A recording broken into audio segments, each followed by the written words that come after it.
Okay, we remember Coach Pittman from last year. He was very good, and he's back. He has a message for you. Hi, everybody. I just want to thank you for covering us and what you do for college football.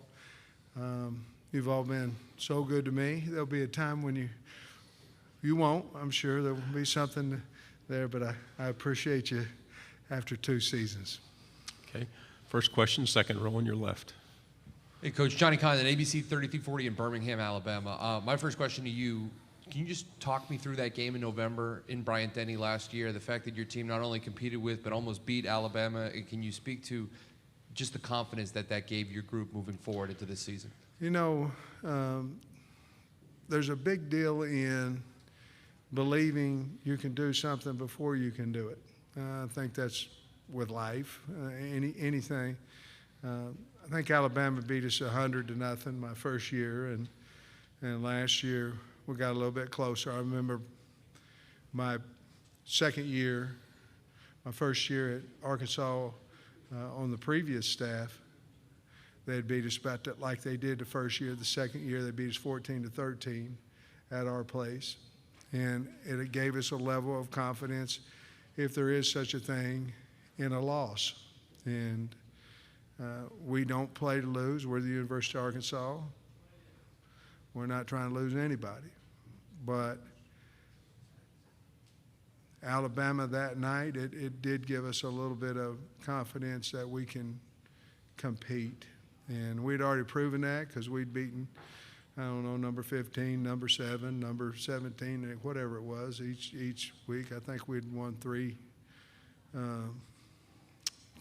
top 15 or top 20 games already that year, but to compete against University of Alabama is where we need to go to, and we got a little closer.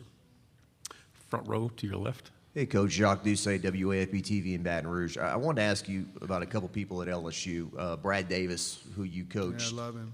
And Brian Kelly, the new head coach, he said one of the biggest reasons why he kept Davis on the staff is because he had been mentored by you, and he called you the best offensive line coach in the country. So I just want to get your thoughts on those 2 guys. Well, Brad Davis, you know, I recruited him out of high school to Oklahoma, and he was my grad assistant at North Carolina, and obviously he was the offensive line coach at Arkansas, and elected to go back home. But he's a wonderful man, a wonderful family,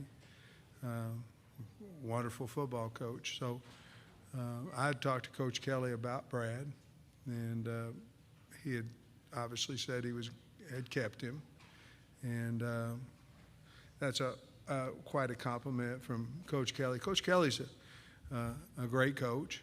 I really have enjoyed getting to know him. I would consider him a friend of mine, and but for him to say that meant a lot to me, and I appreciated it. Coach, right side, third row. Tyler Shaw with KBTX in College Station. You know, your team took such a big leap forward last year. Do you feel like, moving forward, it's going to be any more difficult to keep that sustained success, knowing that you're not going to sneak up on anyone? Yeah, I think, I think it's going to be, any team, most any team in our league, it's hard to stay consistent with 9 wins, I'm not for sure we snuck up on anybody. We went to Georgia and they beat us 37-0. They kind of were ready for us. I think you just go compete, and I think in this league, I think everybody knows that you better play well no matter who, and it doesn't matter. I remember when we were at Georgia, we were playing some of the other teams that may not be quite as good as we were at the time, and you go in at half and you're either behind or it's a close game. Yes, to answer your question, it's hard, and it's hard to go from 6 wins to 9. It's certainly harder to go from 9 to each win you go up is harder, and it's harder to maintain, and especially in the SEC, and no disrespect to the East, especially in the SEC West. And then they had the college football playoff team and a BYU who's 21-4 over the last 2 years and been waiting to the top 20. You got yourself a schedule. So, listen, I love it at Arkansas. I'm not complaining one bit about it. we're the University of Arkansas, we'll go compete. But it's tough. To your right, fourth row. Hey, Sam, Dean Legge from Dog Post. Good to see you again. I See wanted you. to ask you, were you surprised with the success Kirby had last season? And if you weren't, why do you think he'll have success winning in the future? Oh, no, no surprise to me. I mean, he got a great staff, works his tail off. He's at University of Georgia, which is, has a plentiful state of athletes. But you can have a plentiful state of athletes and not get them too, and he does. Obviously, he has great recruiters on his staff, tireless worker. No. You could feel that coming. 17, we got beat for the national championship. They're hard to get, obviously, but you could feel that one. You could feel that one coming. And will he continue to have great success? Absolutely. I mean, knowing Kirby, that just made him a little hungrier. Coach, to your left, fourth row. If that's possible. Sorry. I'm sorry. Dan Peck, ESPN 106.7. Coach, the win over Texas last year, I think it stunned some people in college football. Not just that your team won, but how you controlled that football game and the way that you beat Texas. What do you remember of that game and the significance of that win going forward? I remember how well our defense played. They were flying around. They had a great tailback, and there just wasn't anywhere to go. And I remember we started dominating up front on the offensive line. Everything seemed to be going right. I remember telling the coaches at halftime, if we can just hold on to the ball, they can't score. And we go out, we throw a pick. Now, it was a great pick by the DB at Texas, and they went in and scored against us. The great thing about that is we went down the field and answered maybe 2 or 3 times in a row after that. Rushed for over 300 yards. That's our ball. Now, there's games when we don't rush for that, but that's what we're trying to accomplish. That's how we win games, physicality of the offensive line, running backs, and certainly our quarterback. So at the end of the game, I remember the police officers telling me we can't go shake hands because the crowd's going to go crazy out here. It's going to be unsafe. I said, well, I'm damn sure going to go shake the man's hand. And we did. And I'm here, so it must have been okay.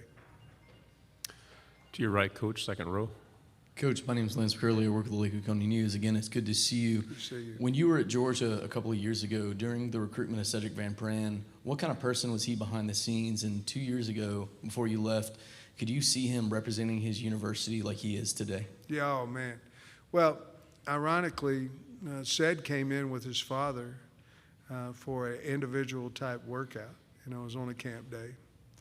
And we worked him out there, me and I don't know who, I can't remember the GA at that time. It was either Cody Kennedy. I think it was Cody. And so Cody and I went out there and worked him out, and his dad was out there. And I went, this is a no-brainer. He wasn't highly recruited at the time. And this is a no-brainer. And then I was talking to Coach Smart just previously before we started these interviews, and I said, man, Ced's done such a great job, but I don't know that I had the foresight to see him at center.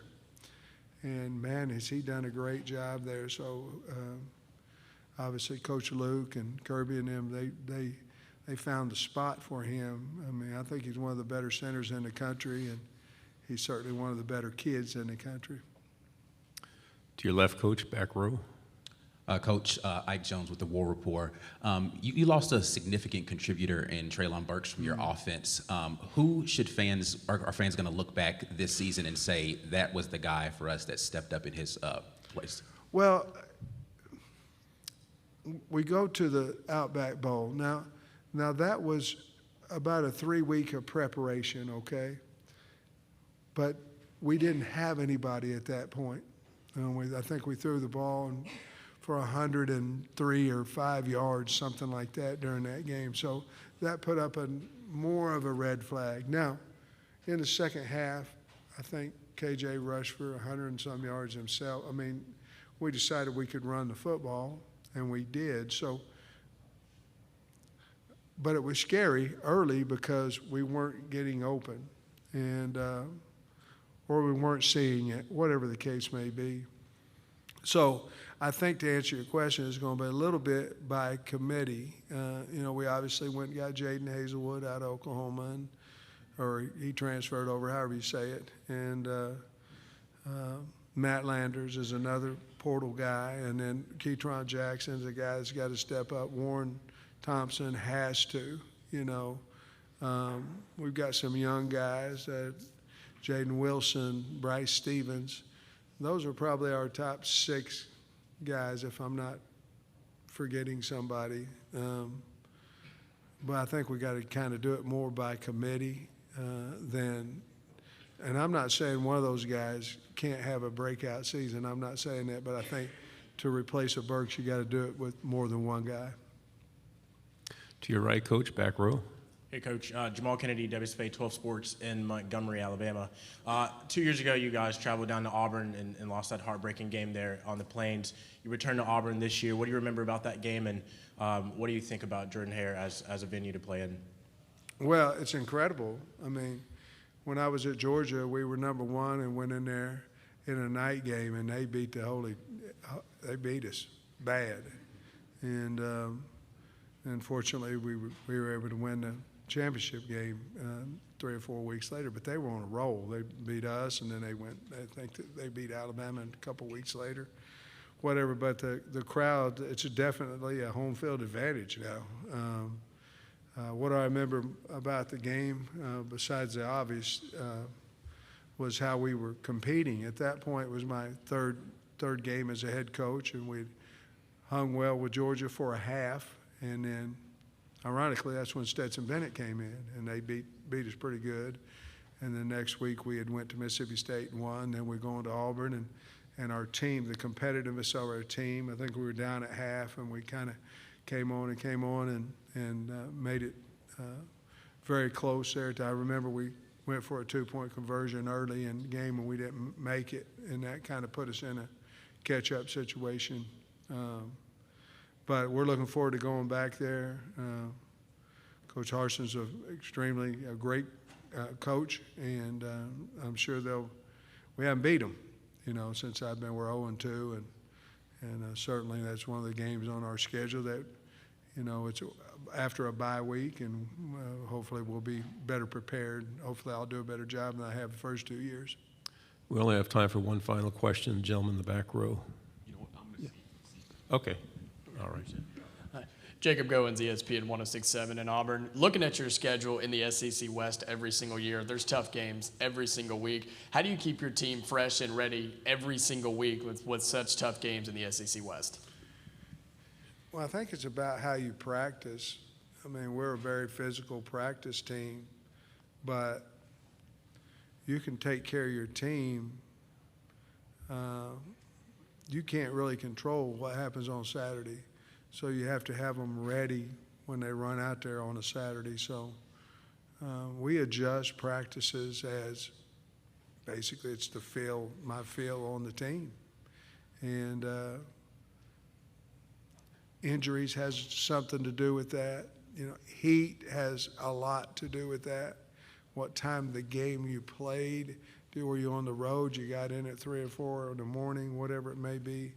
There's a lot of things that go into play with that, but you have to be very conscious that you have a football team of kids, and the bottom line is you want to win every single day, and you sure as hell want to win Saturday. And so you just have to figure it out as best you can. I'm still work in progress on that. Coach Pittman, thank you very much. Good job. Thank you. Thank you, everybody.